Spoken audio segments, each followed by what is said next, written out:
शिक्षक साथियों नमस्कार। निष्ठा 2.0 मॉड्यूल 8 प्रश्नोत्तरी विद्यालय नेतृत्व अवधारणा में अनुप्रयोग। यहाँ पर आपको तीनों अटेम्प्ट के सभी क्वेश्चन मिलेंगे। आप तीनों बार में आपका स्कोर 20 में से 20 मिलेगा। आपको यहाँ पर तीनों अटेम्प्ट के सभी क्वेश्चन यहाँ पर मिल जाएंगे। तो चलिए हम तीनों अटेम्प्ट के क्वेश्चन का शुरुआत करते हैं। अगर वीडियो अच्छी लगे तो वीडियो को लाइक कर लीजिएगा, चैनल को सब्सक्राइब कर लीजिएगा ताकि ऐसे नॉलेज भरे आपको वीडियो मिलता रहे। तो चलिए हम स्टार्ट करते हैं मॉड्यूल 8 के सभी प्रश्नोत्तरी का। प्रश्न है, सीखने के दौर लर्निंग राउंड्स सबसे ज़्यादा सहायक है। इसका सही आंसर है शिक्षण अध्ययन प्रक्रियाओं के प्रभावी अंतरण के लिए शिक्षकों की क्षमताओं के निर्माण में। अगला प्रश्न है, इनमें से किसे एक नेतृत्व अभ्यास के रूप में वर्णित नहीं किया जा सकता। इसका सही आंसर है विद्यालयीन कार्यों का ठीक से प्रबंधन न करना। अगला प्रश्न है, आत्मचिंतन के लिए अनिवार्य है। इसका सही आंसर है विचारों एवं कार्यों का विश्लेषण और मूल्यांकन करना। अगला प्रश्न है, एक अकादमिक पर्यवेक्षक का कार्य नहीं है। इसका सही आंसर है शिक्षकों और स्टाफ को हतोत्साहित करना।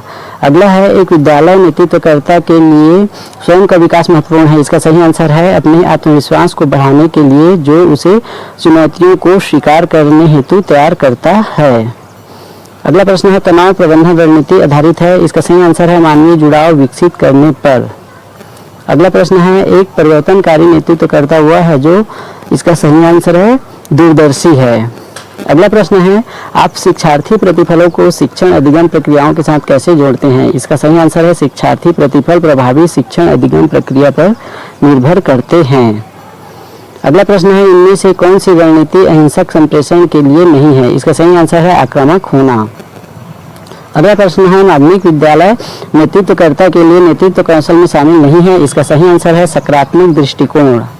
अगला प्रश्न है, विद्यालय आधारित आंकड़ा डेटा क्यों महत्वपूर्ण है। इसका सही आंसर है विद्यालय के रूपांतरण के लिए उपयोग किए जाने वाले साक्ष्यों के रूप में। अगला प्रश्न है, निम्न सामाजिक आर्थिक पृष्ठभूमि के विद्यार्थियों की दक्षताओं को शिक्षक बढ़ा सकते हैं। इसका सही आंसर है उनके सीखने की आवश्यकताओं की पहचान करके और सीखने के प्रतिफलों में सुधार करके सहयोगात्मक तरीके से योजना बनाकर। अगला प्रश्न है, लीडरशिप फॉर लर्निंग का केंद्रीय विचार। इसका सही आंसर है विद्यालय के प्रत्येक हितधारक का निरंतर एवं आजीवन शिक्षार्थी होना। अगला है, SGOC का फुल फॉर्म क्या है। इसका सही आंसर है सबल पक्ष, दुर्बल पक्ष, अवसर और चुनौतियां। अगला प्रश्न है, एक शिक्षक को परामर्श देने के दौरान उनमें कौन सा सही रवैया नहीं है। सही आंसर है समस्या के समाधान की कम क्षमता होने के कारण शिक्षक की आलोचना करना। अगला है, लीडरशिप फॉर लर्निंग ध्यान केंद्रित नहीं करता है। इसका सही आंसर है निर्णय लेने में देरी करने पर। अगला प्रश्न है, लीडरशिप फॉर लर्निंग फ्रेमवर्क में शामिल नहीं है। इसका सही आंसर है मतभेद पैदा करना।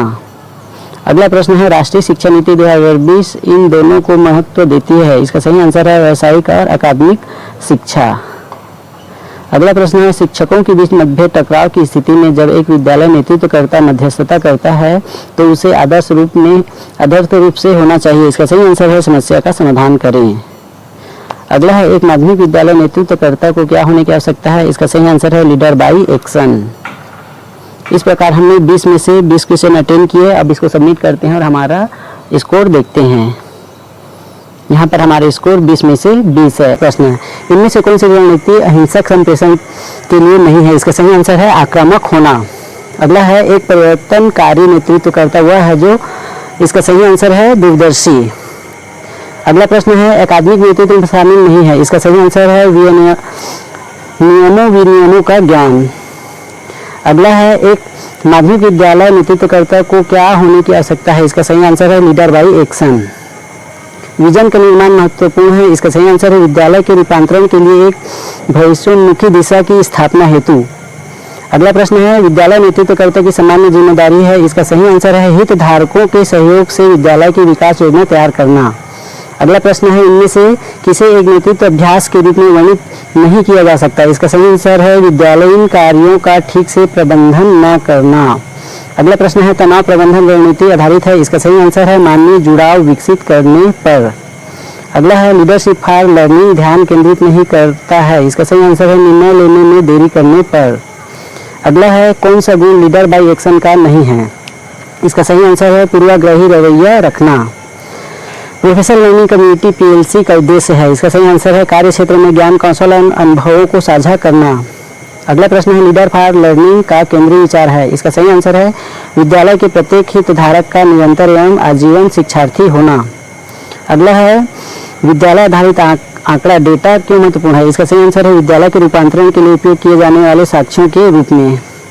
अगला है सीखने के दौर लर्निंग राउंड सबसे ज़्यादा सहायक है, इसका सही आंसर है शिक्षण अधिगम प्रक्रियाओं के प्रभावी अंतरण के लिए शिक्षकों की क्षमताओं के निर्माण में। अगला प्रश्न है आत्मचिंतन के लिए अनिवार्य है, इसका सही आंसर है विचारों एवं कार्यों का विश्लेषण और मूल्यांकन करना।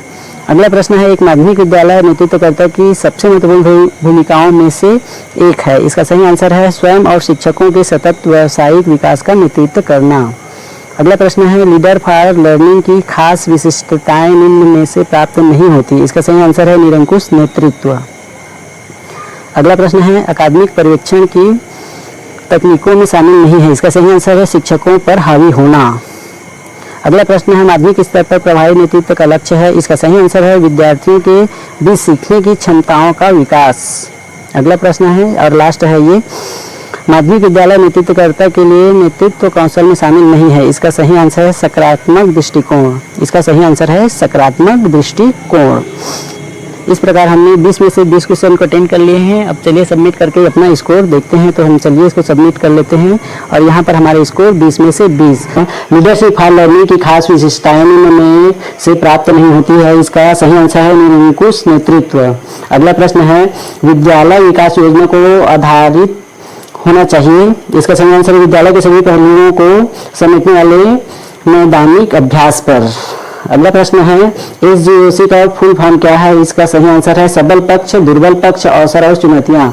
अगला प्रश्न है इनमें से कौन सा विद्यालय नेतृत्व का मॉडल नहीं है, इसका सही आंसर है नकारात्मक नेतृत्व। अगला प्रश्न है विजन का निर्माण महत्वपूर्ण है, इसका सही आंसर है विद्यालय के रूपांतरण के लिए एक भविष्योन्मुखी दिशा की स्थापना हेतु। अगला प्रश्न है निम्नलिखित सामाजिक आर्थिक पृष्ठभूमि के विद्यार्थियों की दक्षताओं को शिक्षक बढ़ा सकते हैं, इसका सही आंसर है उनके सीखने की आवश्यकताओं की पहचान करके और सीखने के प्रतिफलों में सुधार हेतु सहयोगात्मक तरीके से योजना बना करके। अगला प्रश्न है कौन सा गुण लीडर बाय एक्शन का नहीं है, इसका सही आंसर है पूर्वाग्रही रवैया रखना। अगला है लीडरशिप फॉर लर्निंग का केंद्रीय विचार है, इसका सही आंसर है विद्यालय के प्रत्येक हितधारक का निरंतर एवं आजीवन शिक्षार्थी होना। अगला प्रश्न है आत्मचिंतन के लिए अनिवार्य है, इसका सही आंसर है विचारों एवं कार्यों का विश्लेषण और मूल्यांकन करना। अगला प्रश्न है अकादमिक पर्यवेक्षण की तकनीकों में शामिल नहीं है, इसका सही आंसर है शिक्षकों पर हावी होना। अगला प्रश्न है एक परिवर्तनकारी नेतृत्व करता हुआ है जो, इसका सही आंसर है दूरदर्शी है। अगला प्रश्न है एक विद्यालय में नेतृत्वकर्ता के लिए स्वयं का विकास महत्वपूर्ण है, इसका सही आंसर है अपने आत्मविश्वास को बढ़ाने के लिए जो उसे चुनौतियों को स्वीकार हेतु तैयार करता है। अगला प्रश्न है मूल्य नेतृत्व में शामिल है, इसका सही आंसर है विश्वास, मूल्य, ज्ञान और अनुभव। अगला प्रश्न है भेदभाव मतलब टकराव की स्थितियों से निपटने का प्रभावी तरीका है, इसका सही आंसर है प्रभावी संप्रेषण कौशल का उपयोग करना। अगला प्रश्न है अकादमिक नेतृत्व में शामिल नहीं है, इसका सही आंसर है नियमों का ज्ञान। अगला है माध्यमिक विद्यालय नेतृत्वकर्ता के लिए नेतृत्व कौशल में शामिल नहीं है, इसका सही आंसर है सकारात्मक दृष्टिकोण। अगला प्रश्न है शिक्षक नेतृत्व का अर्थ नहीं है, इसका सही आंसर है हर समय व्याख्यान पद्धति का उपयोग करना। अगला है एक माध्यमिक विद्यालय नेतृत्वकर्ता की सबसे महत्वपूर्ण भूमिका में से एक है, इसका सही आंसर है स्वयं और शिक्षकों के सतत व्यावसायिक विकास का नेतृत्व करना। अगला प्रश्न है एक माध्यमिक विद्यालय नेतृत्वकर्ता को क्या होने की आवश्यकता है, इसका सही आंसर है लीडर बाय एक्शन। यह अंतिम प्रश्न है शिक्षकों के बीच मतभेद टकराव की स्थिति में जब एक विद्यालय नेतृत्वकर्ता मध्यस्थ करता है तो उसे आदर्श रूप में होना चाहिए, इसका सही आंसर है समस्या का समाधान। इसका सही आंसर है समस्या का समाधान करें। इस प्रकार हमने 20 में से 20 क्वेश्चन को अटेंड कर लिया। अब हम सबमिट करके अपना स्कोर देखते हैं। तो चलिए हम सबमिट करते हैं और अपना स्कोर देखते हैं। इस प्रकार हमारा स्कोर है 20 में से 20। तो वीडियो अच्छी लगी हो तो वीडियो को लाइक कर दीजिए, चैनल को सब्सक्राइब कर दीजिए ताकि ऐसे नॉलेज भरे वीडियो आपको मिलता रहे। धन्यवाद।